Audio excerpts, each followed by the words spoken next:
오늘은 믿음으로 사는 즐거움, 이런 제목으로 하나님 말씀 나누겠습니다. 성경 로마서 1장 17절 말씀은 이렇게 기록됩니다. 복음에는 하나님의 의가 나타나서 믿음으로 믿음에 이르게 하나니 기록된 바 오직 의인은 믿음으로 말미암아 살리라 함과 같으니라. 복음은 하나님의 능력입니다. 왜 복음이 하나님의 능력일까요? 예수님이 우리를 구원하셨다는, 그래서 복음의 능력이 우리에게 주어졌다는 것을, 하나님의 능력이 우리에게 이미 주어졌다는 것을 하나님은 우리가 다 알게 해 놓으셨어요. 이게 뭐냐? 하나님의 의가 나타나게 해 주셨어요. 하나님의 의가 우리들에게서 나타나고 있다는 겁니다. 지금도 하나님의 의가 우리 나타나고 있는데, 하나님의 의는 우리가 하나님을요 아버지라고 부르는 겁니다. 이것이 하나님의 의가 우리에게 나타났고 나타나고 있으며 계속해서 나타날 하나님의 의고 하나님의 능력입니다.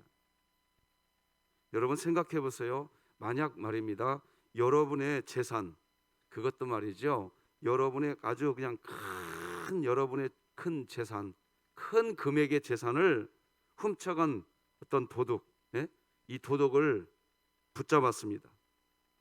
내 재산, 큰 나의 재산을 훔쳐간 도둑을 붙잡으면 여러분은 어떻게 하시겠습니까? 감옥에 넣습니다. 그게 상식입니다.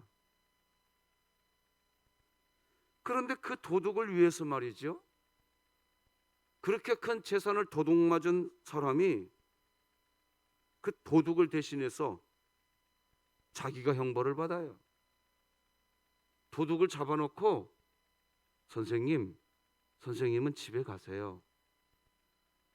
제가 감옥에 갈게요. 대신 형벌을 받습니다. 그러더니 이제 형벌을 받고 나오더니 그 도둑의 집에 들어가서 그 도둑에게 뭐라고 말을 하느냐?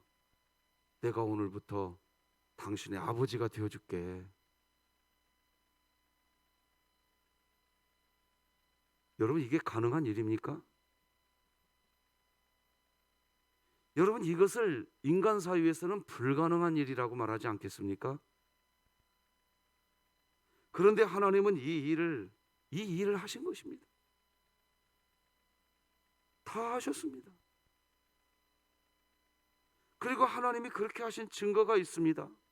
그것은 바로 우리가 한 번도 만나보지 못한 하나님을 아버지라고 부르고 있다는 겁니다.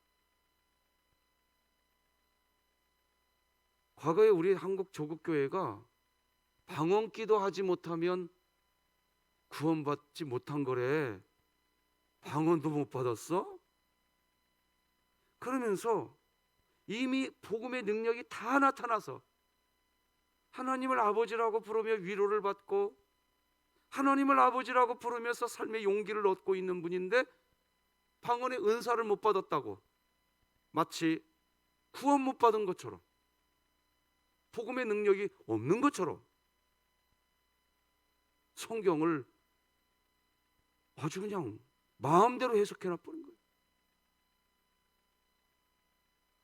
그 교회 다니면서도 어떤 사람은요, 그렇게 하나님을 잘 믿는 신앙생활 하면서도 오늘 하나님이 부르시면 천국 갈 수 있을까요? 글쎄요, 내가 방언도 못해서요. 그래서 복음은 분명히 기쁜 소식인데, 교회 다니는 그리스도인들이 복음을 기쁜 소식으로 여기지를 않아요. 그러면서 신앙생활하면서 이 신앙생활이 어떻게 흘러갔느냐? 뭘 더 많이 해야 돼. 내가 구원을 따내려고.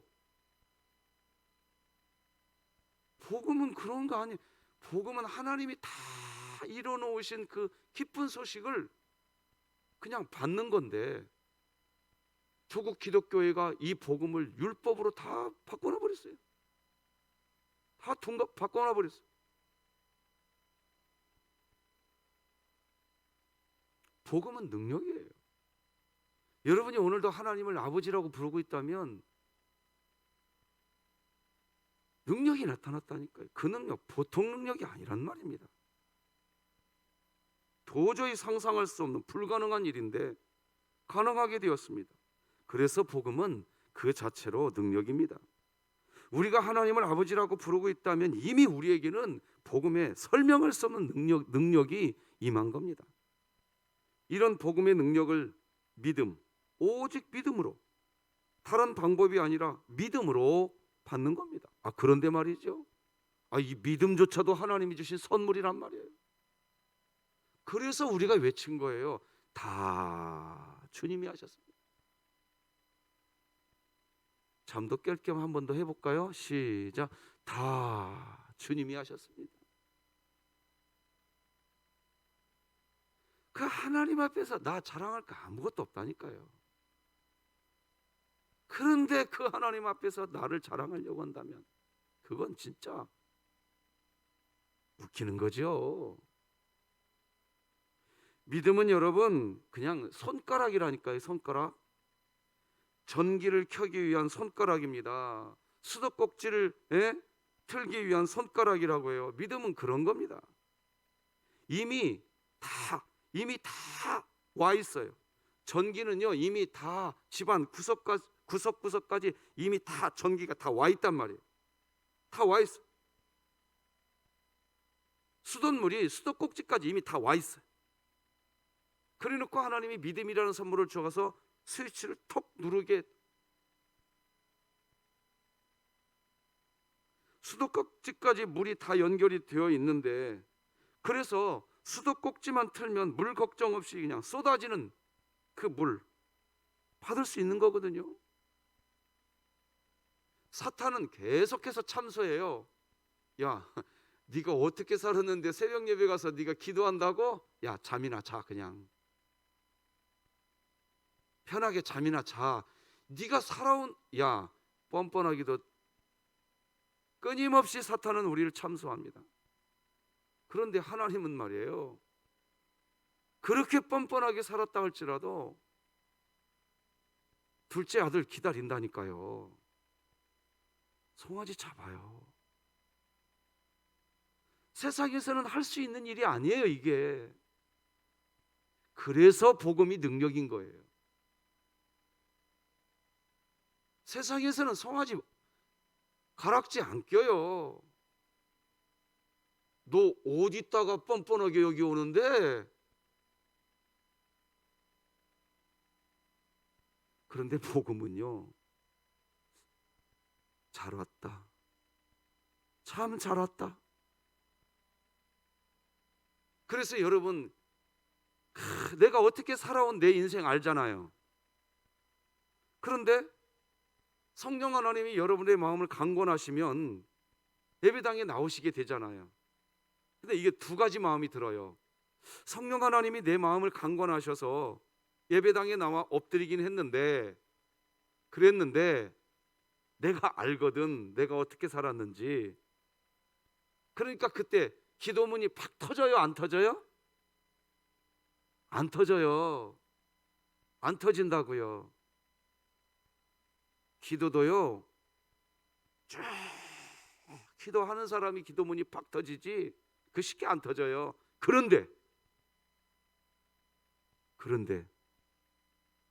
딱 엎드리는 그 순간 이 말은 나온다니까요. 아버지, 믿으십니까? 아버지. 그 순간 하나님의 능력이 거침없이 다시 여러분의 심령 안에 파고 들어온 줄 믿으시기 바랍니다. 복음은 능력이에요. 내가 어떻게 살아왔든 아무 상관없이 아들아 나는 네 아버지다. 이걸 복음의 능력이라고 이야기하는 거예요. 설명할 수 없는 능력. 하나님의 의가, 복음에는 하나님의 의가 있는데 그 하나님의 의가 나타난다니까요.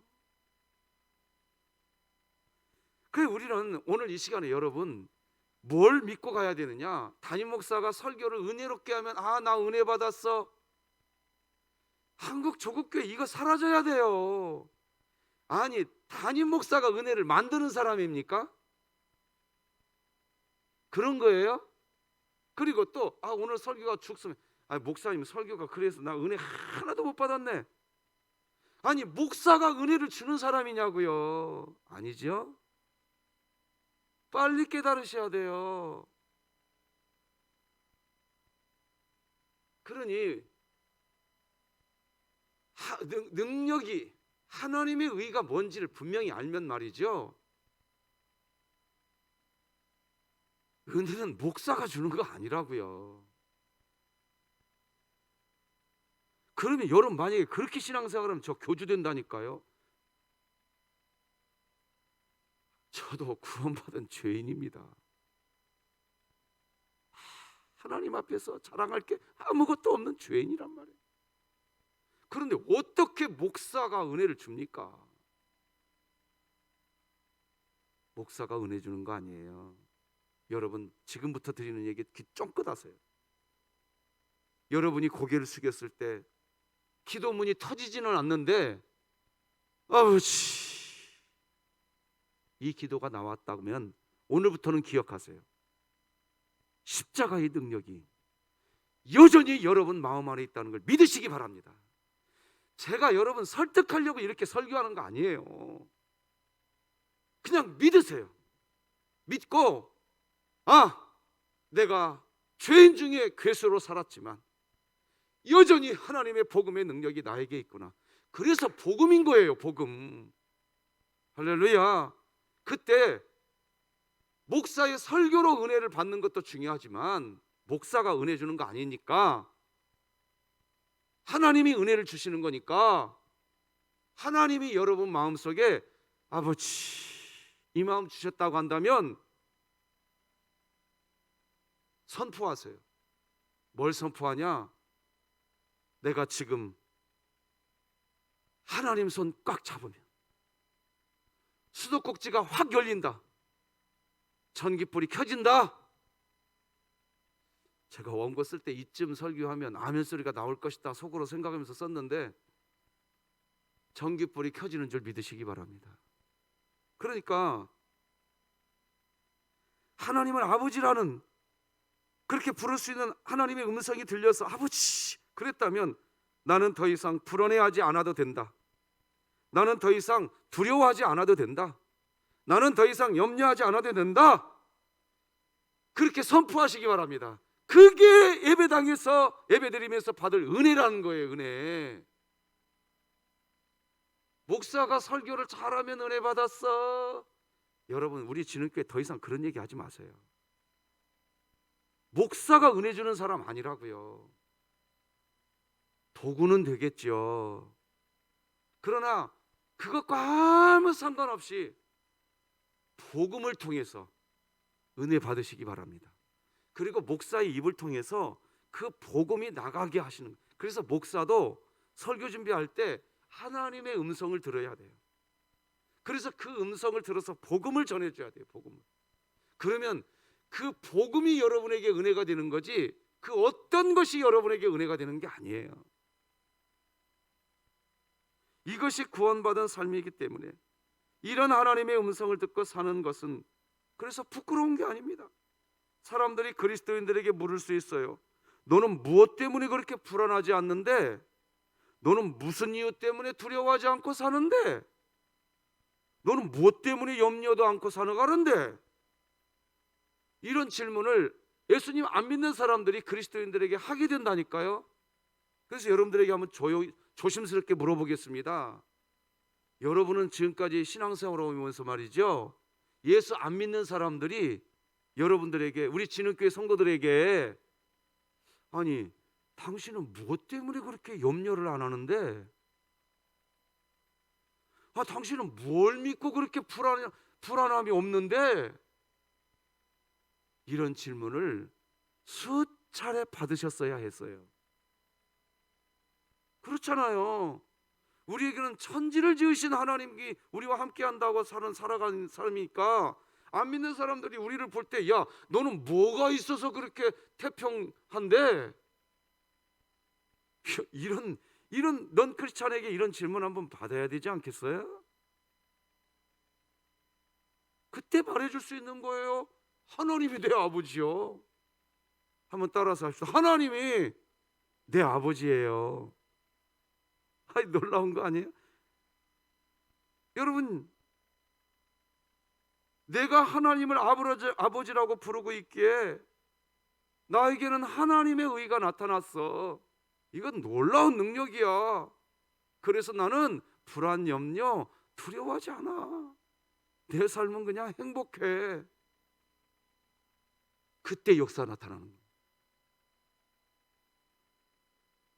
여러분 기억나시잖아요. 예수님 앞으로 와가지고 말이죠, 예? 자기 하인 고쳐달래, 백부장이.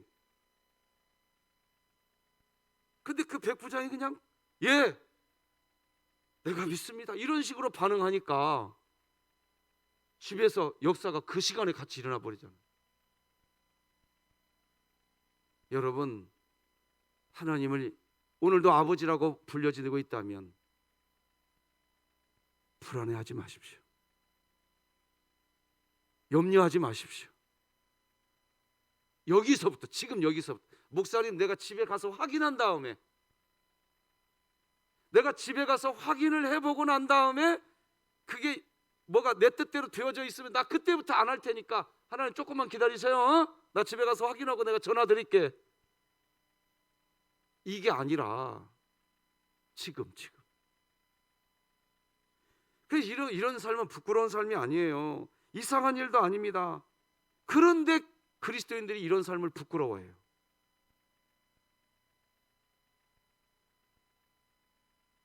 하나님을 아버지라고 부르는 것, 이건요 세상 사람들이 부끄러워해야 할 일이에요.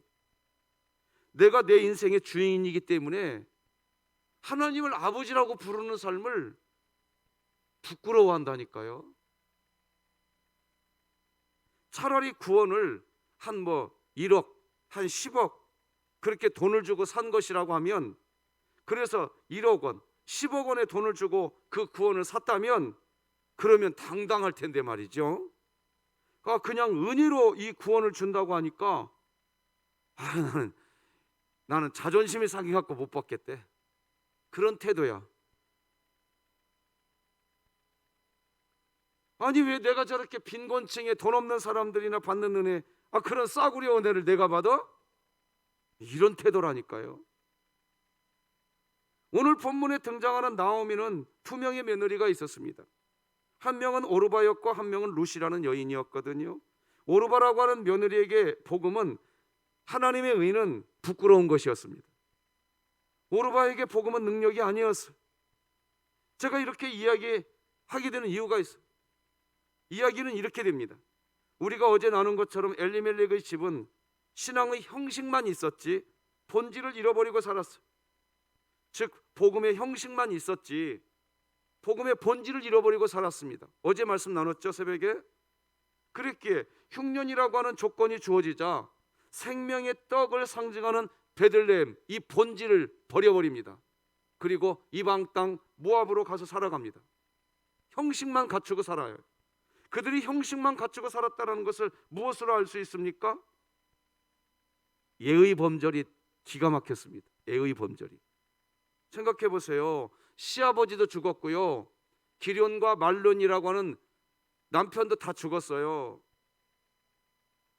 그렇게 다 죽었는데도 불구하고 예의 범절이 평소에 얼마나 철저했으면 이 두 며느리가 그것도 이방 모압 땅 여인 오르바와 루시라는 여인이 둘 다 끝까지 시어머니 나오미를 따라가겠대. 그 당시는 사사시대 마지막 시대였다니까요. 사사시대 마지막 시대였다고요. 이것을 염두에 두셔야 돼요. 다 제각기 자기 소견에 오른 대로 행하던 시대였다고요. 그때가 이 룻기의 배경이요. 그런데 남편도 다 죽었는데 따라가겠대. 얼마나 예의 범절이 대단하냐 말이에요, 이 두 며느리가. 그런데 이 오르바는 중간에 돌아갑니다. 왜 오르바가 돌아갔을까요? 그 이유를 알 수 있는 설명이 나와요. 1장 6절. 여기 보면 이렇게 나와요. 그 여인이 모압 지방에서 여호와께서 자기 백성을 돌보시사 그들에게 양식을 주셨다함을 듣고 이에 두 며느리와 함께 일어나 모압 지방에서 돌아오려 하여. 하나님의 돌보심이 다시 저 이스라엘 베들레헴 땅에 주어졌다는 소문이 들려지게 된 겁니다. 그러니까 이스라엘 땅, 베들레헴 땅에 다시 먹을 양식이 많아졌다는 겁니다. 하나님께서 그 이스라엘 땅을 돌보셨다는 거죠. 즉 이스라엘 나라에 먹을 양식이 생긴 것은 사람에 의한 결과가 아니라 하나님에 의한 결과라는 것을 성경이 지금 명확하게 우리에게 말해주고 있습니다. 그렇기에 여호와께서 자기 백성을 돌보시사 그들에게 양식을 주셨다. 성경이 이렇게 기록하거든요. 그러니까 이스라엘 베들레헴 땅에 하나님의 복음이 다시 임한 겁니다. 하나님이 이스라엘에게 주신 하나님의 능력인 겁니다. 이스라엘은 하나님의 능력, 하나님의 복음의 능력을 받게 된 겁니다. 그리고 그런 하나님이 주신 복음, 그 복음 안에서 삶을 살려고 지금 나오미는 뒤늦게나마 다시 신앙의 본질을 찾아서 떡집을 상징하는 베들레헴으로, 나는 생명의 떡이라고 이야기하신 예수님이 상징되는 그 베들레헴으로 다시 본질을 찾으려고 돌아가려고 하고 있는 겁니다. 바로 그때 신앙의 형식, 신앙의 형식만을 가지고 있었던 가정의 며느리 오르바는 어느 정도까지는 시어머니 나오미를 따라서 가겠다고 이야기합니다. 왜? 예의 범절이 분명했거든요. 예의 범절이 분명했거든요. 그런데요, 본질을 잡고 따라가는 예의 범절이 아니면 반드시 한계에 부딪히고 말아버립니다. 끝까지 못 가요. 한계가 있어요. 복음의 능력, 믿음으로 사는 즐거움이 없이 형식, 즉 예의 범절에 의한 마음에 묶여요. 그 마음에 묶여있던 오르바는 중도에 포기합니다. 하나님의 복음의 능력이 주어진 땅 이스라엘로 가는 것을 포기합니다. 그냥 자신의 친정 식구들이 있는 곳, 자기 자신에게 더 편리하게 여겨지는 곳, 그냥 모압 땅에서 살기로 결정합니다. 그래서 성경은 이 오르바의 이런 결정을 성경은 이렇게 기록했습니다. 14, 15절 같이 읽어봅시다. 시작. 그들이 소리를 높여 다시 울더니 오르바는 그의 시어머니에게 입 맞추되 룻은 그를 붙쫓았더라. 나오미가 또 이르되 보라, 네 동서는 그의 백성과 그의 신들에게로 돌아가느니 너도 너의 동서를 따라 돌아가라 하니. 오르바는 끝까지 예의 범절이 분명했습니다. 신앙의 형식은 분명했습니다. 그래서 14절에서 성경은 오르바가 그냥 모압 땅에 머물기로 했다는 표현을 오르바는 그의 시어머니에게 입맞춘다라는 표현으로 기록됩니다. 예의 범절이 분명했지만 오르바는 어느 순간 결정합니다. 이제 떡집, 생명의 떡이라고 예표되는 베들레헴으로 가는 걸, 본질을 찾아서 가는 길에 동행하지 않습니다. 돌아갑니다. 그런데 그 돌아간 이유를 성경이 스스로 성경을 해석해 줍니다. 15절에서 뭐라고 해석해 줍니까? 자기 신들에게로 돌아간 것이다. 왜 오르바는 복음을 받지 않았을까요? 부끄럽기 때문입니다. 오르바는 다 보았거든요. 시어머니 나오미의 가정을 다 보았거든요. 본질을 버려버리고 이방 땅 모압에서 신앙 형식만 가지고 있는 자기 시댁 식구들을 다 보았거든요. 아무리 모압 땅에서 엘리멜렉과 나오미가 예의범절 투철한 신앙의 형식을 다 가지고 있어도 베들레헴을 떠나버린 그 자체로 본질이 없는 거예요. 본질이. 복음의 본질이 없었단 말이에요. 그러니 오르반은 다 보았어요. 하나님을 믿는다고 하지만 예의범절이 정확한 가정이었지만 오르반은 자기 시댁에서 복음의 본질을 본 적이 없는 거예요. 본질을 본 적이 없는 거예요. 그리고 무엇만 봤냐? 시아버지도 죽고 말론과 기련이라고 하는 남편도 그냥 분명히 하나님 믿는 삶을 살았어요. 신앙 형식은 가지고 있었다고요. 그런데 오르바의 눈에 다 보였어요. 뭐 하려고 하나님 믿는데? 그거였습니다. 그래, 나는 내 신에게 가겠다. 여러분, 여러분의 자녀들에게 신앙의 본질을 보여주시기 바랍니다. 본질을 보여주셔야 돼요.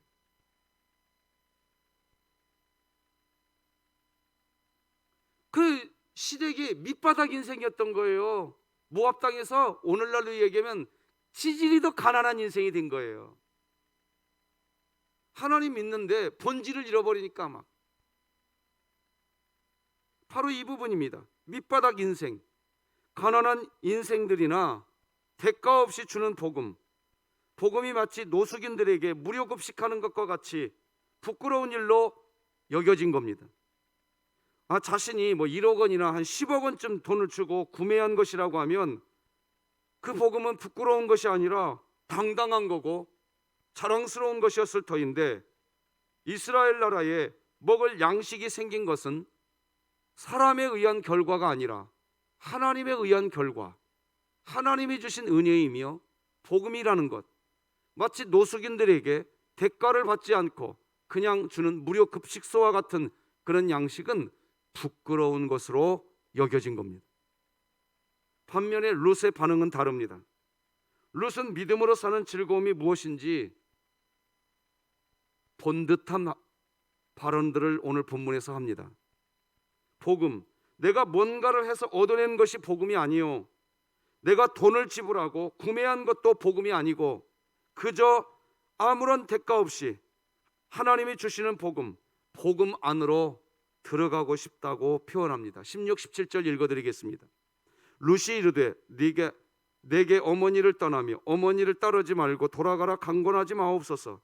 어머니께서 가시는 곳에 나도 가고 어머니께서 머무시는 곳에서 나도 머물겠나이다. 어머니의 백성이 나의 백성이 되고 어머니의 하나님이 나의 하나님이 되시리니 어머니께서 죽으시는 곳에서 나도 죽어 거기 묻힐 것이라. 만일 내가 죽는 일 외에 어머니를 떠나면 여호와께서 내게 벌을 내리시고 더 내리시기를 원하나이다 하는지라. 오르바와 룻의 차이는 시어머니를 향한 A 범절의 차원이 아닙니다. 하나님을 모르는 세상 사람들은 대가 없이 주는 복음을 부끄러워합니다. 마치 노숙인들 무료 급식인 줄로 압니다. 그런 복음을 향해 가는 인생이 지금 나오미의 인생이거든요. 그런 인생을 살아가려고 나오미가 가니까 오르바는 부끄러운 거예요. 그 길 따라가는 게. 그래서 자기가 섬기는 우상에게로 돌아가 버리죠. 이 세상의 우상신은요, 이 세상에 있는 다른 모든 우상들은요, 대가 없이 베푸는 은혜, 복음이 없다니까요. 뭐 죄송한 얘기지만 우리가 잘 아는 불교만 갖고 얘기해 보십시다. 자기 스스로 해탈의 경지에 이르러야 열반에 들어가는 거예요.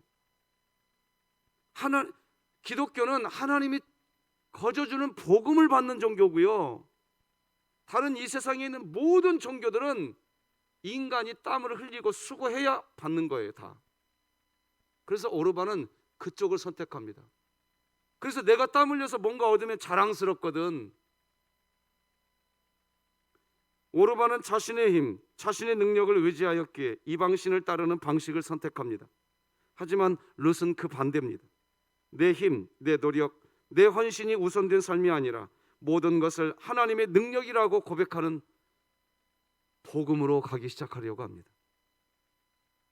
믿음으로 사는 즐거움을, 그것을 향해서 룻은 발걸음을 옮깁니다. 그런 룻의 모습을 본 시어머니 나오미도 이제는 더 이상 다른 말을 하지 않습니다. 18절, 나오미가 룻이 자기와 함께 가기로 굳게 결심함을 보고 그에게 말하기를 그치니라. 그렇게 두 사람은 이제 다시 복음의 능력이 있는 곳, 믿음 생활에 즐거움이 있는 그런 곳으로 출발하기 시작합니다. 말씀 맺겠습니다. 복음은 하나님의 능력입니다. 예수님이 우리를 구원하셨다는 이 사실 자체가 능력입니다. 예수님이 우리를 구원하셨다는, 그래서 복음의 능력이 이미 우리에게 주어졌다는 것을 하나님은 우리가 알 수 있게 해주셨습니다. 그것은 하나님의 의가 나타나게 하신 것입니다. 하나님의 의는 우리가 하나님을 아버지라고 부르는 것입니다. 이것이 하나님의 의가 우리에게 나타난 증거입니다. 즉 복음의 능력이 우리에게 와 있다는 증거입니다. 이제 믿음이라는 손가락을 사용해서 스위치를 켜고 수도꼭지를 돌리면 됩니다. 그리고 스위치와 수도꼭지를 돌린 그리스도인들은 이렇게 말을 합니다. 나는 이제 믿음으로 사는 즐거움으로 살겠습니다. 룻이 그 길을 선택한 것입니다. 오늘 믿음으로 사는 즐거움, 그 안에 거하시기를 주 예수 그리스도의 이름으로 축복합니다. 기도하시겠습니다. 하나님 아버지, 감사합니다. 존귀와 영광이 아버지 하나님께 있습니다. 복음에는 하나님의 의가 나타나는데 우리에게 그 하나님의 의가 가득하게 나타난 것을 믿게 하여 주시니 감사합니다. 오늘도 하나님을 향하여 아버지라고 부를 수 있는 이 놀라운 능력이 우리 안에 있음에 감사하며 살게 하여 주시옵소서. 믿음 생활이 즐거워지게 하여 주시옵소서. 하나님, 우리 김종순 성도님 붙잡아 주시옵소서. 우리 조삼순 권사님의 연약한 몸을 붙들어 주시옵소서. 신명자 집사님을 붙들어 주시옵소서. 우리 진흥교회 성도들을 붙들어 주시옵소서. 오늘 하루의 삶의 여정 속에 살아계신 아버지 하나님께서 오늘도 나와 함께 하신다는 것을 순간순간 느끼고 체험하고 경험하고 보고 듣게 하여 주시옵소서. 예수님의 이름으로 기도드립니다. 아멘. 하늘에 계신 우리 아버지여, 이름이 거룩히 여김을 받으시오며 나라가 임하시오며 뜻이 하늘에서 이루어진 것 같이 땅에서도 이루어지이다. 오늘 우리에게 일용할 양식을 주시옵고 우리가 우리에게 죄 지은 자를 사하여 준 것 같이 우리 죄를 사하여 주시옵고 우리를 시험에 들게 하지 마시옵고 다만 악에서 구하시옵소서. 나라와 권세와 영광이 아버지께 영원히 있사옵나이다. 아멘.